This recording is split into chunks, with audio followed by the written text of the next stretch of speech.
Professor Phineas Edmund Hornswoggle, known for building the highest quality airships, has announced his retirement. As one of the greatest airship engineers in the kingdom, you have gathered at the Hornswoggle factory in a competition to build the best airships you can and become the successor to the Hornswoggle Empire.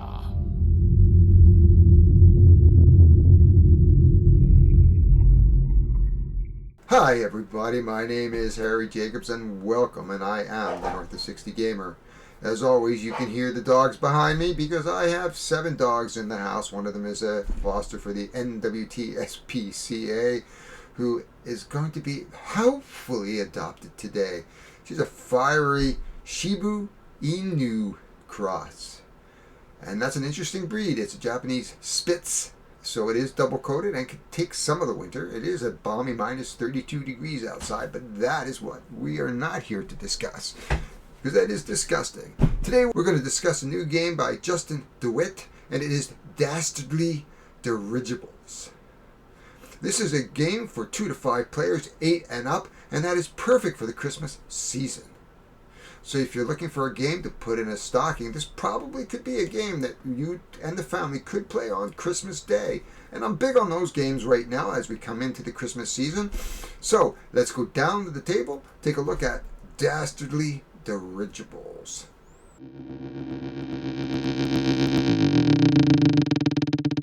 So here we are. Here is the box. Dastardly Dirigibles, a steampunk airship building game by Justin DeWitt. Fireside games, 2 to 5 players, ages 8 and up. You can see the little dirigible here. I'd love to fly in a dirigible. I was just thinking about that the other day. And it reads, Professor Phineas Edmund Hornswoggle, famed airship builder, is retiring, and you are an engineer. You are competing to inherit the Hornswoggle factory. The game itself has 75 tarot-sized cards, 5 guide sheets, a rule book, and if you want to learn more, it's www.firesidegames.com. There's a little seal here. What does that say? Oh, it also includes a handbook of Victorian insults.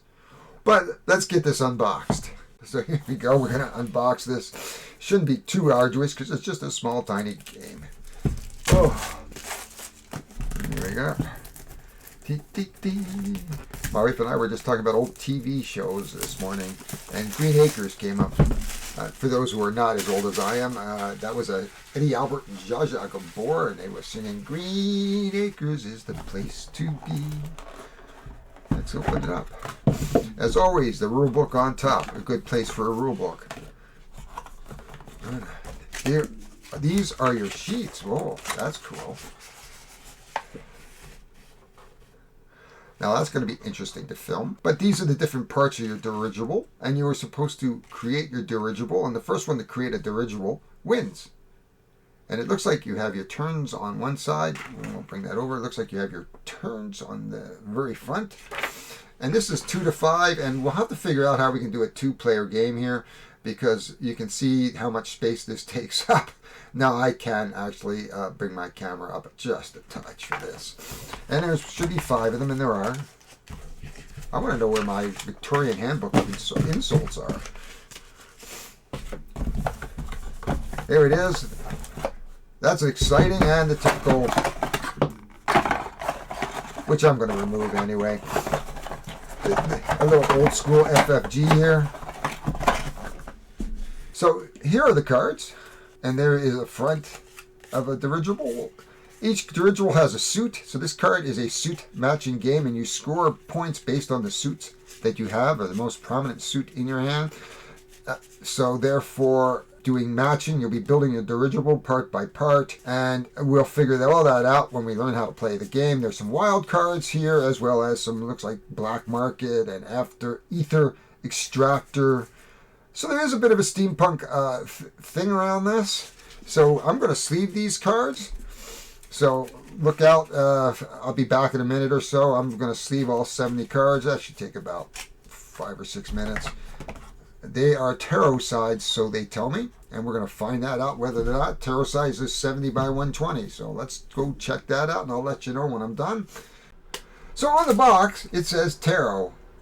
These are tarot cards. Tarot cards are 70 by 120. That's a pretty standard size for tarot cards. And, well, surprise, surprise, they are not even close to tarot cards. I don't know what size that is. I'm going to have to see if I have some matching cards to that. It is not a standard magic size, which is 2.5 by 3.5 or whatever they call that, 63.5 by 88. See, I have some Mayday sleeves right here, and they're certainly not the 57.5 by 89. These are not as, they don't look like they're wide enough, and certainly taller. So I don't know what I have in my box. I may have nothing. So going out into my box of sleeves, I found that these are probably around 60 by 100. These are not a standard sleeve. I don't even know if I can buy these as a standard sleeve. I'm going to have to look that up.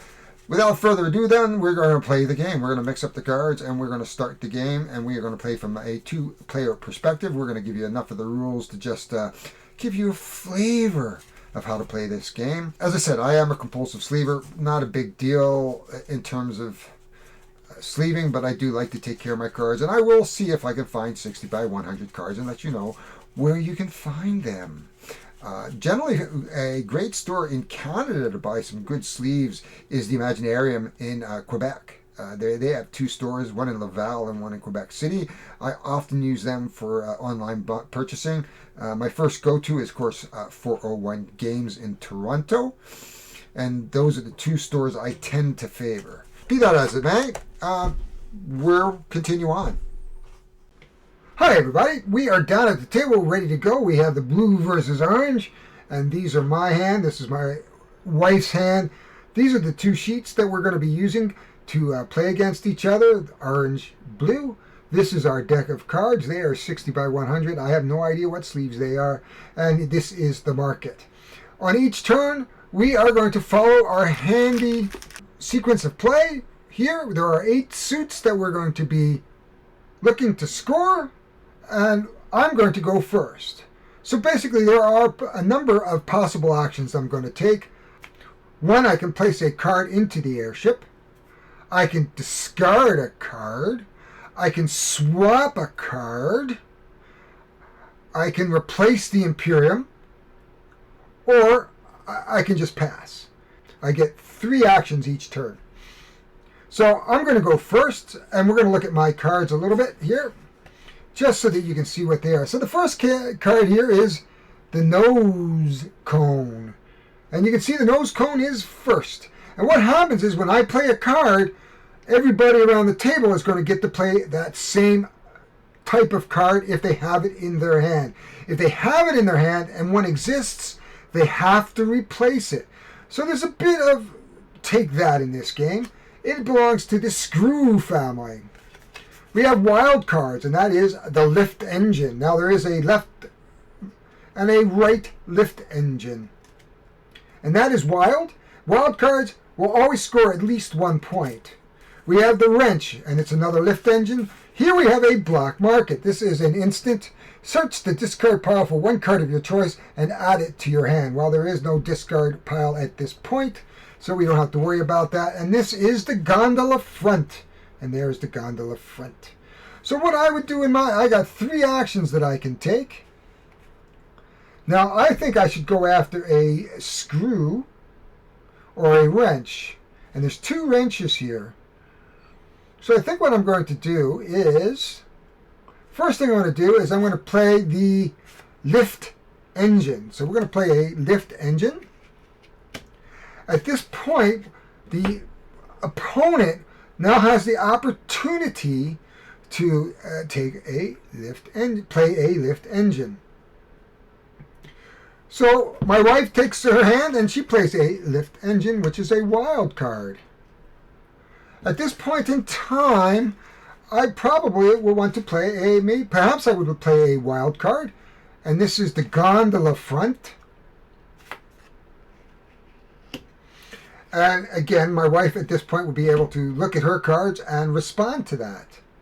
She does not have a card to respond for that, And for my last action, I'm going to switch out a card in the... Well, I don't know if he wants to do that.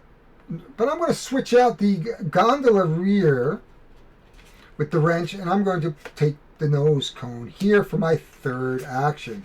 And that is my 3 actions. Now, in a round, we are playing to whoever completes the ship first, and then we're going to score. So now it is my wife's turn. The first thing my wife gets to do is draw up to 5. And then she's going to see what she is going to play.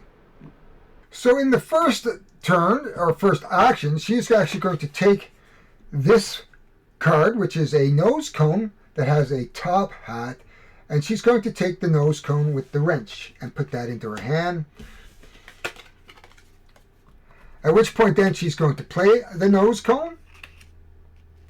Now if I have a nose cone, I must play it. I do not have a nose cone. On her second action, she's going to play her next card, which is a drive engine, which goes down here. And I have to play a drive engine if I have a drive engine, which I do not. That is her 3 turns. It comes back to me. First thing I do is I will go up to have 2 cards. 1 and 2. So she's taken the wrenches away from me, which is unfortunate. So what I am going to do is going to play my lift engine as a wild card. So I'll put that down as a lift engine, and then my wife can respond if she has to respond if she has a lift engine. And she has a lift engine, and she will play that as a wild card. Next up, I am going to play the gondola rear. So my wife will have to respond if she has a gondola rear. And she does. And it's a wild card. At this point, and there is still no discard, which is interesting, but I could discard a card. And I'm going to do that. So I'm going to discard this card at this point, and that is my 3 actions. It is now back to my wife. The first thing she's going to do is she's going to put 4 cards into her hand.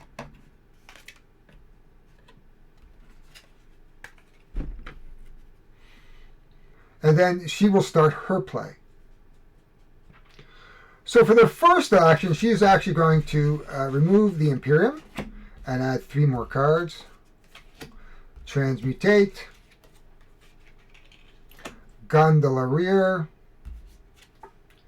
and a tail. Now you are not limited to the number of times you can actually do an action. So let's take a look at what she might do. So for a second action, she's going to switch out for this transmutation. And through her third action, she's just going to discard a card. Now, I suspect she left this way because she also knows that I'm going for wrenches, as she is going for wrenches. So this is going to be a race to see who finishes first. 1. So I am pulling up, and I've got a lift engine, a gondola rear, and a lift engine. So I really don't have a lot useful. So let's just see. Do we have a drive engine? I have a gondola rear, which I already have. So I think what I'm going to do is I am going to take a look here, and there's no anything I really want there. I don't have a cone or anything to put here. So what I am going to do is perhaps try to get... I'm going to swap out for this card.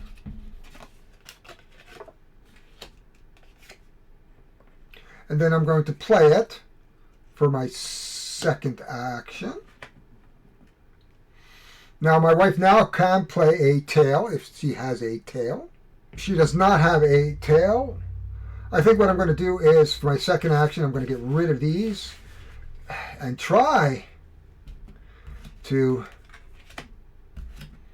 see what we can get here. No. And nope.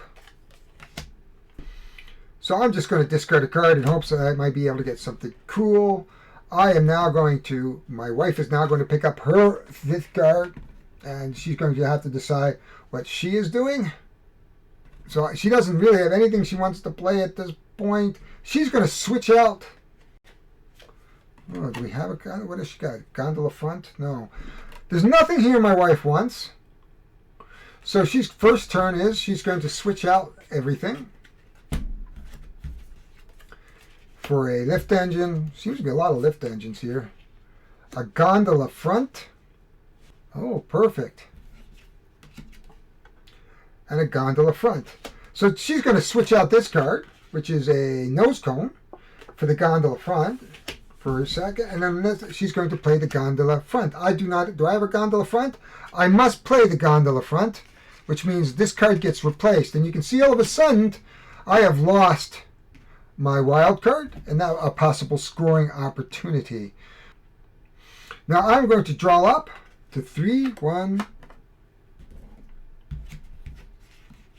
2, and 3.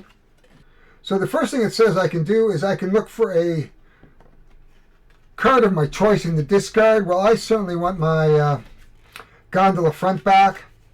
So that was my first action. My second action is I'm going to replace this gondola front, which forces my wife, if my wife has a gondola front, to play, which she does not. And for my last action, that was my first action. I'm going to switch out these for my second action. So my first action, I got that card back. The second action, I'm going to swing this and get 1, 2, and 3. None of which help really. Well, we don't want to put that down. I think I'm just going to discard my card. Just for the third turn so I can pick up 2 cards. It is now my wife's turn, so she's going to pick up her card, and she's going to decide she only needs a tail. First thing she says is, I'm getting rid of everything. 1, 2, and 3. So what happens is my wife's going to switch a card out for a tail. And then she's going to put this card down, and then she's going to play a tail,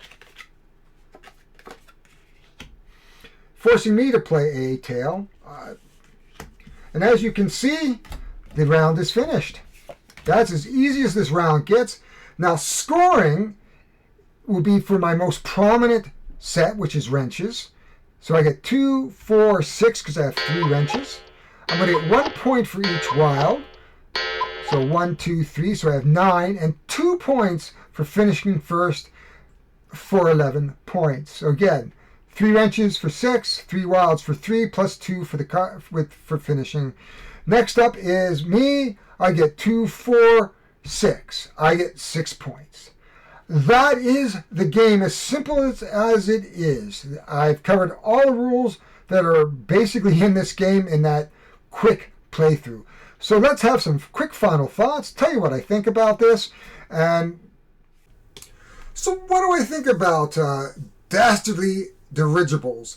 It is available in the stores in Canada for about $42, I think it was, at Amazon.ca, and I assume that it might be available in the US at Amazon.com.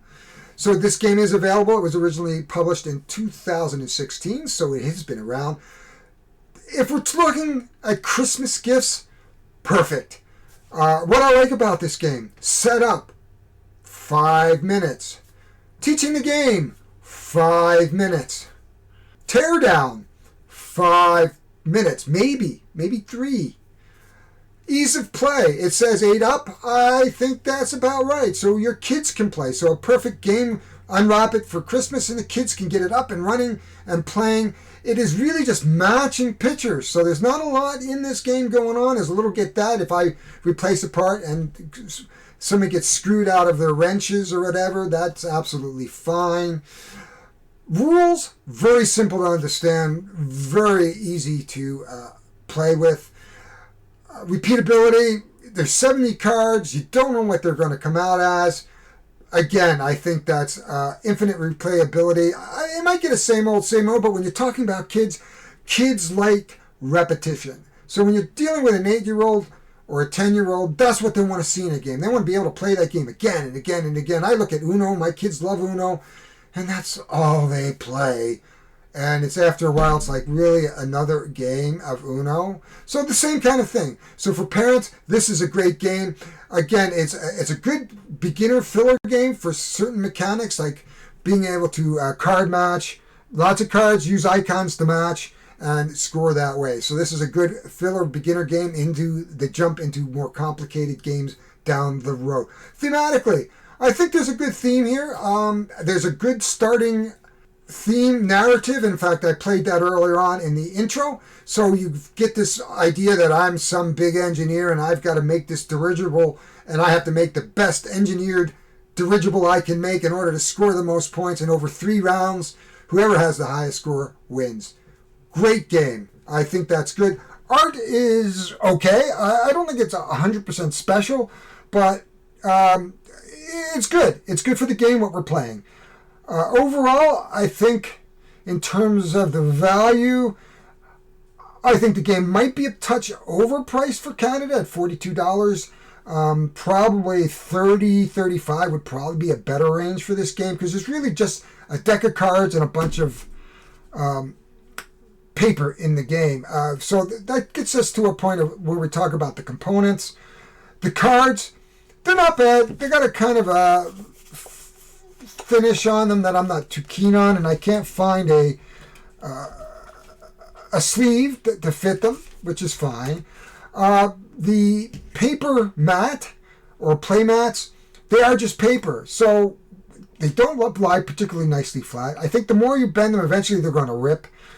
If I was going to go talk to the designer at this point, I would say, if you did another print, charge another $10.